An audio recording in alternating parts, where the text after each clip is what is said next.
राजस्थान के चुनावी रण में अब पेपर लीक मामले में ईडी की एक बार फिर दस्तक हुई है। जयपुर के सिविल लाइन स्थित कांग्रेस के प्रदेश अध्यक्ष गोविंद सिंह डोटासरा और पूर्व शिक्षा मंत्री के आवास पर यहां पर ईडी के अंदर रेड चल रही है और दूसरी तरफ कांग्रेस के जो कार्यकर्ता है, कांग्रेस के जो पदाधिकारी है, वो यहां पर एक तरह से कहें कि प्रदर्शन करते हुए दिखाई दे रहे हैं। भाजपा के खिलाफ ये प्रदर्शन है और कहीं ना कहीं जब ईडी का एक्शन राजस्थान में देखने को मिल रहा है और आज जब मुख्यमंत्री अशोक गहलोत के बेटे वैभव गहलोत को ईडी ने समन भेजा और उसके बाद गोविंद सिंह डोटासरा के जयपुर और उनके जो स्थानीय विधानसभा क्षेत्र है वहां पर निजी आवास पर ईडी की छापेमारी हुई है और इस छापेमारी के विरोध में कांग्रेस के कार्यकर्ता अब उतर आए हैं और इसी को लेकर ये प्रदर्शन करते हुए दिखाई दे रहा है। धरने पर बैठे हुए हैं यहाँ पर और एक तरह से कहें कि मोदी सरकार के खिलाफ नारेबाजी करते हुए दिखाई दे रहे हैं। क्या कहेंगे चुनावी साल में ईडी का एक्शन? ये डरे हुए हैं, इनके पास कोई चुनावी मुद्दे नहीं है, ये चुनाव में बुरी तरीके से हार रहे हैं और अब इनके पास में ईडी और सीबीआई को आगे करने के अलावा कोई भी दूसरा मुद्दा नहीं है। पेपर लीक तो हुआ था, पेपर लीक के ऊपर पेपर लीक गुजरात में सबसे ज्यादा हुआ, लेकिन उन्होंने एक बार भी दिखाया नहीं कि कहाँ हुआ, क्योंकि अगर वो दिखाएंगे, वो बताएंगे कि पेपर लीक हुआ है तो उनको एफआईआर दिखानी पड़ेगी, उनको कार्रवाई दिखानी पड़ेगी। राजस्थान में अगर पेपर लीक हुआ तो कार्रवाई हुई। आप लोगों को पेपर लीक का पता कैसे चला? क्योंकि यहाँ पे कार्रवाई हुई। जिन्होंने पेपर लीक किए वो सब सलाखों के पीछे है। कानून बना, सख्त से सख्त कानून बना और वो उसी वजह से दिखता है कि सरकार जो है सत्य के साथ खड़ी है और बिल्कुल डट के खड़ी है और आगे भी ये है, दोबारा हम सरकार बनाएंगे और इसी तरीके से जो मुजरिम लोग हैं उनको सलाखों के पीछे करते रहेंगे। यदि सब गिरफ्तार हुए तो फिर ईडी के क्यों आने की नौबत पड़ गई? राजस्थान ऐसा पहला प्रदेश में जिसमें गिरोह के खिलाफ कानून बना है और आज पूरे प्रदेश में राजस्थान सरकार की जो भी कल्याणकारी योजना है उसकी हर गली गली में, हर बच्चे में, हर मोहल्ले में उसकी चर्चा है और सरकार इन योजनाओं की चर्चाओं से घबरा गई है। केंद्र सरकार के पास में, बीजेपी सरकार के पास में कोई मुद्दा नहीं बचा। अब जाकर के लास्ट में जहाँ भी चुनाव होते हैं, आप देख लीजिए 2014 के बाद में जहाँ भी चाहे राज्य सरकारें हो चाहे जहाँ चुनाव हुए हैं, तो ये सरकार केवल ईडी और सीबीआई के माध्यम से एक इस तरह का माहौल खड़ा करना चाहती है कि इन लोगों ने कुछ किया है, जबकि ऐसा कुछ भी नहीं है। आज हमारी योजनाएं हर गली गली में, हर झोंपड़ी में सरकार की योजनाओं का चर्चा है। उस चर्चा को दबाने के लिए, एक हवा बनाने के लिए सरकार के खिलाफ ये ईडी और सीबीआई को लेके आए। हमारे नेता राहुल गांधी ने कहा था कि डरो मत, और हमारा कांग्रेस का जाबाज कार्यकर्ता हर गली गली से निकल करके इनके जो अत्याचार जो ये कर रहे हैं सीबीआई और ईडी के माध्यम से, उसके खिलाफ है।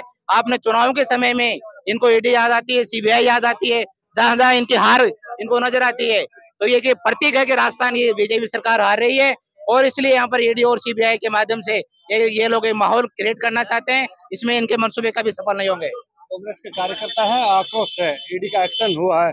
एनएसयूआई के प्रदेश अध्यक्ष भी हमारे साथ मौजूद है।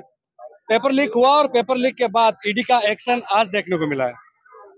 इसी बात का तो रोष है, इसी बात की तो निंदा है और इसी बात की चिंता है कि हमारी ये एजेंसियां, ये केंद्र सरकार का न्याय, ये इतने दिन कहाँ था? आज जब राजस्थान की सड़कों पर उनकी पार्टी की बुरी गत हो रही है, उनके प्रत्याशियों की बुरी गत हो रही है, देश के प्रधानमंत्री बड़े आत्मविश्वास के साथ में राजस्थान के चुनाव प्रभारी बने भारतीय जनता पार्टी की ओर से, आज उनकी साख पर बट्टा लगने जा रहा है। उस बट्टे से डरते हुए जो ये निंदापूर्ण घटनाक्रम को अंजाम केंद्र की तानाशाही सरकार दे रही है, इसके खिलाफ हमारा रोष है। इसकी हम मुखालफत करते हैं, इसकी निंदा करते हैं। राजस्थान का नौजवान, राजस्थान का छात्र पूरी मजबूती से विधानसभा चुनाव में इस बर्बरतापूर्ण कार्रवाई का जवाब देगा। भारतीय जनता पार्टी के प्रत्याशियों को सड़कों पर प्रचार नहीं करने देंगे, दावा कर रहे हैं इस बात का, चेतावनी दे रहे हैं केंद्र की में बैठी तानाशाही सरकार को, सड़क पर उतरकर प्रचार नहीं करने देंगे। जांच को आप गलत ठहरा रहे हो? जांच के समय को हम निश्चित रूप से गलत ठहरा रहे हैं। जांच अगर आपको करनी है तो इतना पुराना प्रकरण है, करते आप। और पिछले 2 महीनों से आपने आदरणीय अध्यक्ष महोदय और उनसे जुड़े हुए हर व्यक्ति को आपने नाजायज परेशान कर रखा है। कुछ मिला आपको? अगर कहीं एक हमारे देसी भाषा में कहते हैं कि एक आंगली टिकाव जीती जगह मिल जाती नहीं कि भाजपा ने, ईडी ने, तो जीणो आराम कर दिया होता, जीणो आराम। आंगली टिकाव जीती जगह कौन मिली, फिर बावजूद आज एक सामाजिक व्यक्ति ने एक नेता ने, एक किसान कौम को प्रतिनिधित्व करने वाले नेता ने की कदर परेशान कर रहा है। राजस्थान का किसान इस बात का जवाब देगा देश में बैठी केंद्र की तानाशाही सरकार को। बिल्कुल, बहुत से एनएसयूआई कार्यकर्ता भी है यहाँ पर। जो कांग्रेस के शहर अध्यक्ष आर तिवारी साहब भी मौजूद है। तिवारी साहब से भी बातचीत करते हैं, काफी वरिष्ठ है। और तिवारी साहब, चुनावी साल में ईडी आ गई है, पहले से आदेश तो था, क्या आएगी? अरे हम तो सब तैयार हैं, छोटे छोटे कार्यकर्ता और अशोक गहलोत तक तैयार है। डोटासरा तो लगातार 2 साल से करे भाई ईडी कब आ रही मेरे घर पे, अब ईडी आ गई ना। तो देश में जब शार शहनशाह जो निरंकुश शासन चलाना चाहते हैं, तो राजस्थान में भारतीय जनता पार्टी 4.5 साल में कभी कोई बड़ा आंदोलन नहीं कर पाई। आज भी वो एकता नहीं है, वो टिकटों का बंटवारा नहीं कर पा रहे हैं। उनको लग रहा है कांग्रेस जीत रही है, इसलिए वो हमारे नेताओं को परेशान कर रहे हैं। सच को परेशान नहीं किया जा सकता, सच्चाई सामने राजस्थान की जनता देख रही है। अरे भाई, जब 25 नवंबर का दिन तय कर दिया कि शासन में कौन आएगा, आपने कुछ किया तो आपको मतदान हो जाएगा, हमने कुछ किया तो हमको, फिर डरने की क्या बात है? केवल कांग्रेस के नेताओं को बदनाम करना, ये काम उन्होंने यही नहीं किया। उन्होंने छत्तीसगढ़ में भी किया था, उन्होंने कर्नाटक में भी किया था, उन्होंने हिमाचल में भी किया। ये तो कड़ी है, पूरे देश में विपक्ष को खत्म करने का जो बीड़ा उठा रखा है। और मेरा मानना है कि आप गेंद को जितना जोर से दबाते हो, गेंद उतनी ताकत से वापस आती है। जनता जानती है कि मोदी और शाह की जोड़ी देश में हर विपक्षी दल को जहां जिसका वर्चस्व खत्म करना चाहते हैं। आज उन्होंने हमारे प्रदेश अध्यक्ष पे छापा डाला, हुड्डा जी के छापा डाला। डालो, कहीं कुछ मिलने वाला नहीं है, मुंह की खाएंगे। और जनता देख रही है 25 तारीख को कांग्रेस को पूर्ण बहुमत के साथ में वापस राज में ला रही है। राज नहीं बदल रहा, रिवाज बदल रहा। जो हमारे यहाँ 5-5 साल का बदलता था, अब की बार कांग्रेस अशोक गहलोत की जो गारंटी स्कीम है, जन सुरक्षा की गारंटी स्कीम है, उन स्कीम के बाद ही ये स्कीम चली है। अरे मैं तो कह रहा हूँ, कल अशोक गहलोत जी ने 2 गारंटियां और दी है। उन्होंने कहा हर महिला मुखिया जो हमारे यहाँ की घर की है, हम 10,000 रुपया सालाना 3 टुकड़ों में देंगे। उन्होंने कहा उज्ज्वला बहनों को जो हम 500 रुपए का सिलेंडर दे रहे हैं, 1,05,00,000 बहनों को मैं 500 रुपए में सिलेंडर दूंगा। तो जब उनकी धरती खिसक रही है, हम जो देश में महंगाई बढ़ रही है, केंद्र की सरकार बीजेपी के नेतृत्व में, कांग्रेस की सरकार राजस्थान के 7.5 करोड़ लोगों को महंगाई से राहत दे रही है। उनको लग रहा अब की बार वो नहीं जीत पाएंगे। वो सही बात है। आप ये बताइए कि राजस्थान में पेपर लीक हुआ तो अपराधियों को पकड़ा गया ना। ऐसा कौन सा राज्य है जहां पर पेपर लीक नहीं हुआ? वो दिल्ली है, वो हरियाणा है, वो यूपी है, वो छत्तीसगढ़ है, वो बंगाल है। ऐसा कौन सा शासन है किसी भी दल का? पेपर लीक एक सामाजिक बुराई है। और कांग्रेस पहला शासन है जहां हमने नकल विरोधी कानून हमने विधानसभा में पास किया, कड़े कानून बनाए। और हमने कहा अगर कोई लड़का लड़की पकड़े गए तो उनको आने वाले शेष समय के लिए हमने बाहर कर देंगे। सजा का प्रावधान किया है, नगद जुर्माने का प्रावधान किया। अपराध होते हैं, वो समाज की बुराइयां। हम नहीं कह रहे हैं कि हमारे यहाँ पेपर लीक नहीं है, लेकिन लीक करने वालों को हमने पकड़ा है, उनको सजा दिलाई है, उनका मकानों को तोड़ा है, बुलडोजर चलाया। फिर भी अगर वो महिलाओं के मामले में राजस्थान की महिलाओं को बदनाम कर रही है भारतीय जनता पार्टी। राजस्थान को बेशर्मी से वो रेपिस्तान बोलते हैं। मैं कह रहा हूँ राजस्थान की आधी महिलाएं इस बात का जवाब देंगी 25 नवंबर को। वो कांग्रेस के पक्ष में मतदान करेगी, कांग्रेस को फिर जिता के लाएगी। ये वोट की चोट की बात कर रहे हैं। ये बोल रहे हैं कि जब मतदान होगा तब भाजपा को पता चल जाएगा। जांच एजेंसी है, जांच एजेंसी की एक्शन है और उसके बाद ये एक्शन देखने को मिला। हालांकि डोटासरा कहते आए हैं कि ईडी आए, राजस्थान आए, स्वागत है। स्वागत के लिए बैठे हो? फिर आप इसका बिल्कुल स्वागत के लिए बैठे। हमारे युवा दिलों की धड़कन आदरणीय डोटासरा साहब जो हमारे अध्यक्ष हैं, उनके जो जिस प्रकार से ईडी कार्रवाई कर रही है, हम स्वागत करते करें। हम उनके फेवर में बैठे हैं, यहाँ समर्थन में बैठे। ठीक है, बिल्कुल। हम तो ये कि आप करो ना, जांच करो खुल के। हमारा अध्यक्ष बिल्कुल निर्दोष है और आज ईडी को भी याद आई है। अब याद आ रही इतनी लेट बाद, जब चुनाव सिर पे है। अभी तो ये कुछ नहीं है, सिर्फ भारतीय जनता पार्टी की बौखलाहट है। उन्हें पता है कि राजस्थान के अंदर हम बुरी तरह हार रहे हैं और इसको देखते हुए हमारे जो युवा साथी हैं जो जी जान से पूरे क्षेत्रों में फैले हुए, उनको परेशान करने के लिए आज हमारे अध्यक्ष जी के यहाँ पे ईडी की कार्रवाई हो रही है।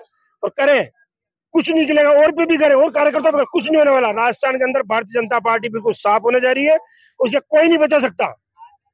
क्या कहेंगे इस तरह से चुनावी साल में ईडी का एक्शन, प्रदेश अध्यक्ष, विधायक और मुख्यमंत्री के बेटे को ईडी का सम्मान? दोनों पार्टियों के टिकट वितरण हो चुके हैं, पार्टी रणभूमि में सब आ चुके हैं।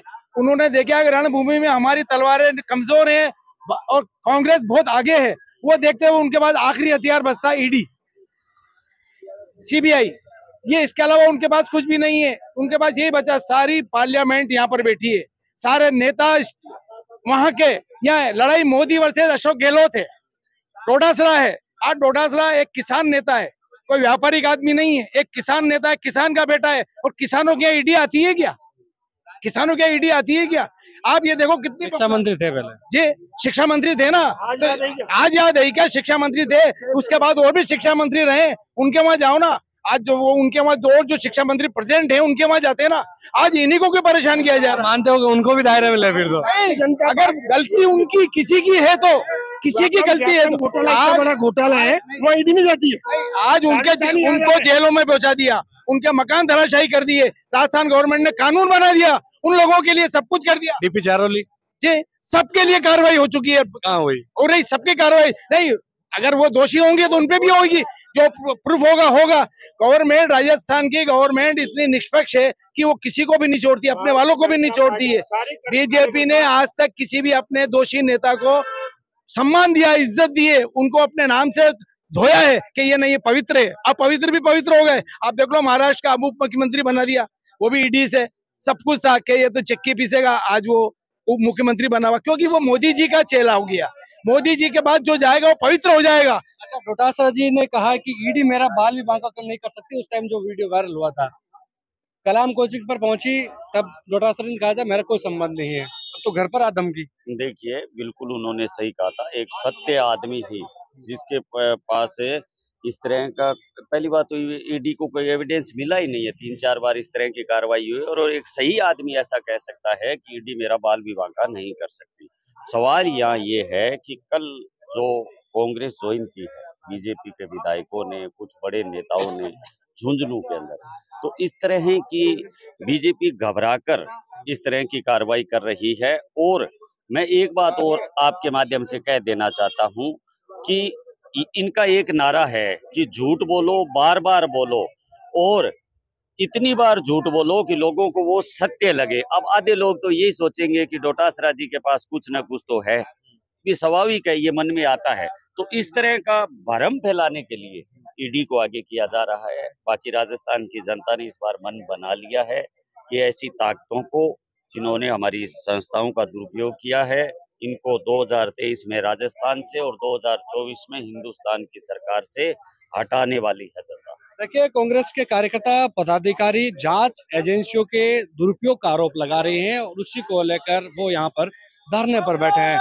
लेकिन दूसरी ओर कांग्रेस कार्यकर्ता ये भी कह रहे हैं कि हम ईडी का स्वागत करते हैं, जांच एजेंसी जरूर स्वागत करते हैं, लेकिन प्रश्न चिन्ह खड़ा होता है समय पर, टाइमिंग पर। और ये टाइमिंग चुनावी साल में यदि ये टाइमिंग है तो कहीं ना कहीं इसी के विरोध में कांग्रेस के कार्यकर्ता है। कैमरा सहयोगी मनोज के साथ विशाल शर्मा, जयपुर, राजस्थान तक।